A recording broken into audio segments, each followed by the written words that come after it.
Do you want to know how you can check all the registered devices on your Amazon Prime account? If yes, then this video is specially for you. Hello and welcome to 1-2-Step. It's your host back again with yet another interesting tutorial video.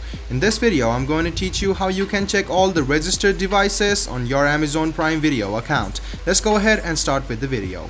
Open Amazon Prime Video and go to your profile on the top right hand side and then tap on Settings. Now you can see registered devices. See all registered devices by clicking on this option. See that these are your registered devices.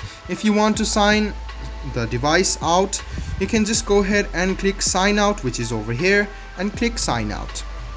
You can see the device has been signed out. This is how you see or check your registered devices and log someone out if you want to. I hope this video about how you can check all the registered devices on Amazon Prime Video was helpful for you. If you still have any kind of confusion, please do mention us on the comment section down below. Like the video, subscribe to the channel, and do hit the bell button for more. Hope to see you in the next video as well. Until then, goodbye, take care, and make sure you enjoy.